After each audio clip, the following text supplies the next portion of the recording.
क्या आप जानते हैं कि भारत में जो 12 ज्योतिर्लिंग स्थित हैं, उसमें चतुर्थ ज्योतिर्लिंग मध्य प्रदेश में ओंकारेश्वर है।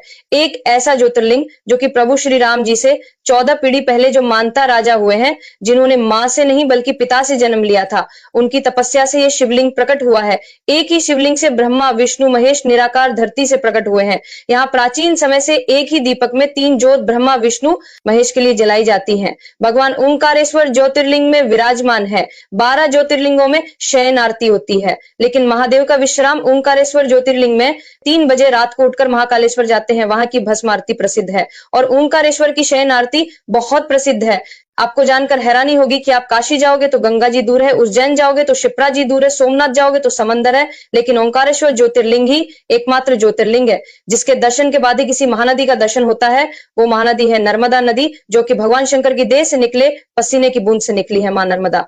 भारत में जितनी भी नदियां हैं सब उत्तर दक्षिण, दक्षिण उत्तर की ओर बहती हैं, लेकिन मां नर्मदा ही ऐसी नदी है जो उदय से अस्त की ओर बहती है, पूर्व से पश्चिम की ओर बहती है। भारत में जितनी भी नदियां हैं सब नदियों में नर्मदा ही ऐसी नदी है जिसमें जितने भी कंकर हैं सब शंकर हैं।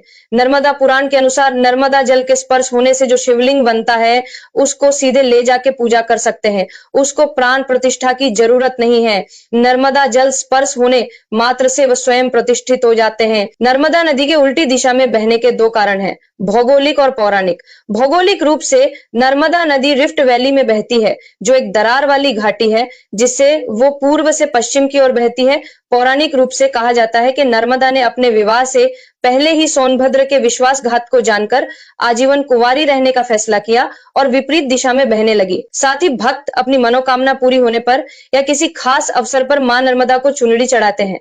नर्मदा जी को लंबी चुनरी चढ़ाने की परंपरा एक धार्मिक रिवाज है जो नर्मदा जयंती और अन्य विशेष अवसरों पर मनाया जाता है।